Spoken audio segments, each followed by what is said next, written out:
Night pencil में, जहाँ मैं आपके साथ फ्रॉम 1000 Years Ago का अराइवल पार्ट 2 शेयर करने वाली हूँ। पिछले एपिसोड में मैंने देखा कि कॉन्गजन फाइनली स्टेज में पे एंट्री ले लेता है और जाते ही गिर जाता है, और जैसे जहाँ पे वो गिरा था वहीं बैठ जाता है और बैठकर अपने आसपास की सराउंडिंग्स देखने लग जाता है। उसने देखा कि वो जो जगह थी वो बर्फीले पहाड़ों से बनी हुई थी और वहाँ ठंड भी थी, पर इतनी नहीं जितनी बाहर थी, तो उसके लिए काफ़ी आसानी थी वहाँ पे सांस लेना। उसकी जान में जान आई और वो वहीं बैठ गया। उसने कि वहाँ पे एक रास्ता है जो अंदर कॉरिडोर की तरफ जाता था। वो उठा और उस रास्ते पे चलने लगा। चलते चलते वो एक कमरे में आया जहाँ पर बड़ी बड़ी शेल्फ थी, उनमें तमाम तरह की किताबें थी, लेकिन जितनी किताबें वहाँ थी उससे ज़्यादा किताबें ज़मीन पर बिखरी हुई थी। अपना आंखों के सामने ये मंजर देखकर कौन तो बिल्कुल मेस्मराइज ही हो गया था। और उसके बाद वो बस उस जगह को घूरे जा रहा था। उसने ये तक नोटिस नहीं किया था कि उसने अभी तक अपने गॉगल्स नहीं उतारे और ना ही अपने बैग को उतारा है, जो काफ़ी भारी हो रखा था, उसे भी नहीं उतारा था। और बस उस जगह को देखे जा रहा था, ऊपर ही ऊपर देख रहा था, नीचे देख भी नहीं रहा था। और ना नीचे देखने के कारण उसका पैर एक किताब से लड़ता है और वो नीचे गिर जाता है। हालांकि उसे चोट तो नहीं लगी थी क्योंकि उसने बहुत सारे कपड़े पहन रखे थे अंदर से, उसे चोट नहीं लगी थी। वो वहीं पर जाके बैठ जाता है और वो जो किताबें गिरी थी सबको उठाने लग जाता है। और वो इन सब में बिजी था, फिर उससे एक आवाज़ सुनाई देती है। वो उस आवाज़ के लिए रिएक्ट करता उससे पहले एक तलवार उसके गले पे आकर जाती है और वो उस तलवार को देख ही जा रहा था। वो एक असली तलवार थी, एक तलवार जिसकी ब्लेड बहुत ज़्यादा शार्प थी, वो काफ़ी धार वाली थी। कॉन्गजन बस उससे डर के उसे देख ही जा रहा था। तभी उस तलवार के मालिक ने कहा, कौन हो तुम, यहाँ कैसे आए? तो अब कॉन्गजन देखता उसकी तरफ और उठ के खड़ा हो जाता है। कॉन्गजन देखता उससे सामने को बड़ी हैरत से देख रहा था। उसने काफ़ी सारे रोब्स पहने हुए थे, ऐसे रोब्स जो कि हिस्टोरिकल ड्रामा में और बुक्स में कॉन्गजन ने देखे थे। उसकी स्किन हल्के पीले रंग की थी और काफ़ी डेलिकेट सी थी। वो बहुत ज़्यादा खूबसूरत था। सबसे खूबसूरत तो उसकी आंखें थी, एकदम काली बिल्कुल, जैसे एक ब्लैक स्याही होती है ना, ऐसी। और अपने इन हालातों में, ऐसी खतरनाक सिचुएशन में भी इस इंसान की खूबसूरती में खोने से खुद को रोक ही नहीं पा रहा था। वो बस उसे देखे जा रहा था और मैं अपने कहने लगा कि ये इंसान कितना खूबसूरत है, भगवान कितना ज़्यादा खूबसूरत है इंसान। लेकिन वो जल्दी अपने ख्यालों से बाहर आ गया था जब इंसान ने दोबारा उससे कहा, तुमने सुना नहीं मैंने क्या कहा? कौन हो तुम, यहाँ कैसे आए? कॉन्गजन ने नोटिस किया कि वो तलवार अब भी उसके गले में थी और उसे देखकर वो वापस से डरने लग गया। उसने कहा, रुकिए मेरी बात सुनिए, पहले बात सुन लीजिए, इसे नीचे कीजिए, इसे प्लीज़ मुझसे दूर रखिए, मैं आपको सब बताता हूँ, प्लीज़ नीचे रखिए प्लीज़। उस इंसान ने ये बात सुनी, उसने अपनी तलवार को थोड़ा पीछे कर लिया और जैसे ही उसने पीछे की अपनी तलवार, कॉन्गजन वहाँ से भागने लग गया और उसके पीछे वो इंसान भागने लग गया। और भागते भागते कॉन्गजन एक जगह पे आया, वहाँ पे आके गिर गया और कहने लगा, अब मुझे यहाँ से जाना होगा किसी भी तरह से, मैं इस जगह पर रुक नहीं सकता। बाहर जो होगा देखा जाएगा, पर भी यहाँ रुकना सेफ नहीं होगा। ये इंसान तो मुझे मारने के पीछे पड़ गया है, पता नहीं क्या करेगा मेरे साथ। तो वहाँ से भागने के लिए एंट्रेंस की तरफ गया, लेकिन फिर उसके साथ एक ऐसा फिल्मी सीन हुआ, मतलब एक ऐसा सीन जो लोग अपने फिल्मों में देखते हैं। वो इंसान हवा में उड़ते हुए आया और उनके सामने आके खड़ा हो गया, उसका रास्ता रोक लिया और कहने लगा, आखिरी बार पूछ रहा हूँ, बताओ कौन हो तुम? ये जगह का पता तुम्हें कैसे लगा? इस जगह को जानने वाले सबके सब मर चुके हैं, तो तुमने ये जगह कैसे ढूंढी? लोगों के दिमाग से तो अभी तक इस जगह की मेमोरीज भी मिट जानी चाहिए थी, बताओ कैसे ढूंढी ये जगह? कहने लगा, अब इस इंसान से बचने का कोई रास्ता नहीं है, तो बेहतर होगा कि मुझे इसे सब सच बता देना चाहिए। उसने कहा, देखिए मुझे माफ़ कर दीजिए, मैं यहाँ गलती से आ गया था।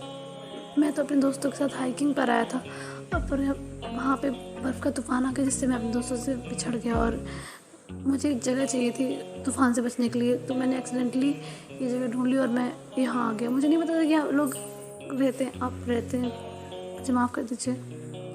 उस इंसान ने उनको ऊपर से नीचे तक देखा और कहा, और ये किस तरह के कपड़े पहन रखे तुमने, अजीब से। अब ये सुनकर उसे घूर घूर देखने लगा। उसने उन्होंने कहा, वाह क्या बात है, हिस्टोरिकल रोब्स खुद लेयर्स पे पहन रखे इस इंसान ने। एंशिएंट लहजे में ये मुझसे बातें कर रहा है, इस एंशिएंट जगह में पता नहीं क्या ही कर रहा है और मुझसे कह रहा है कि मैंने ऐसे कपड़े पहन रखे हैं। हिम्मत तो देखो इसकी। वो इन सब ख्यालों में ही घूमता, तब उस इंसान ने अपनी तलवार उठाई और गौतम के चेहरे की तरफ की। गौतम ये देखकर अपने होश में आया, लेकिन अब वो और भी ज़्यादा शॉक में हो गया था। वो पहले से वो बस इंसान को देखे जाता वो बिल्कुल स्थिर हो गया था, लेकिन लकीली उस इंसान का निशान गौतम का चेहरा नहीं, उसका हेलमेट और उसके गॉगल्स थे। उसने एक झटके में उन्हें उतार कर नीचे फेंक दिया और गौतम अब भी उसे शॉक में देखे जाता। वो इतनी जल्दी ये सब हो गया, वो समझ नहीं पाया कि क्या हो गया, तो बस उसे देखे जा रहा था। और इस बार गौतम से शॉक वो इंसान था। वो बस गौतम को देखे जा रहा था और तुरंत वहाँ से आया। उसने उनका चेहरा अपने हाथों में लिया और उसकी आंखों में देखने लग गया। उसने कहा, लोवेन, ये तुम वापस आ गए लोवेन। कुछ बोलो ना, प्लीज कुछ बोलो लोवेन। गवर्नर अब तक अपने सेंसेस में आ गया था और वो उस इंसान को देख रहा था। वो समझ नहीं पाया था कि ये हो क्या रहा है। ये इंसान पिछले कुछ समय पहले इतना खतरनाक लगा था और एक मासूम बच्चे की तरह लग रहा है। उसकी आंखों से आंसू बह रहे थे। उसकी जो आवाज़ थी वो काँप रही थी। उसकी उंगलियां जो अभी गौतम के चेहरे पर थी वो भी काँप रही थी और ठंडी भी थी।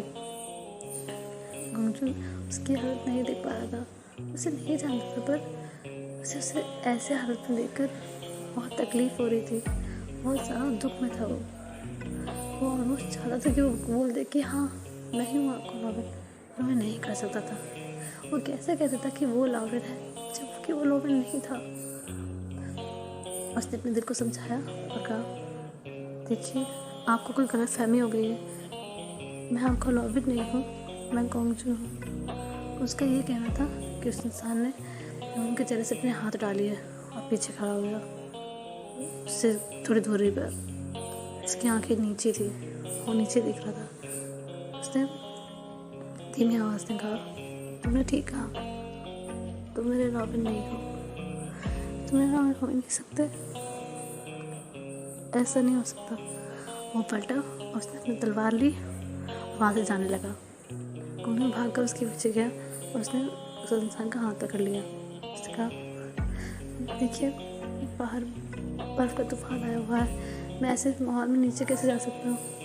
क्या मैं यहाँ कुछ समय रुक सकता हूँ जब तक कि तूफान ठंडा ना हो जाए, शांत ना हो जाए?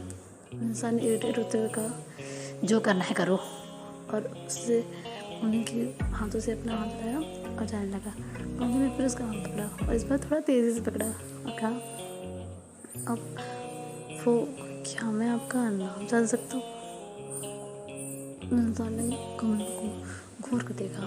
उन्होंने कहा, क्या ज़रूरत थी तुझे इसका नाम पूछने की? वो सब मन में कह रहा था और कहने लगा कि क्यों ये सब पूछ रहा था? हाँ, इतनी हिम्मत तेरे अंदर कहाँ से आ गई?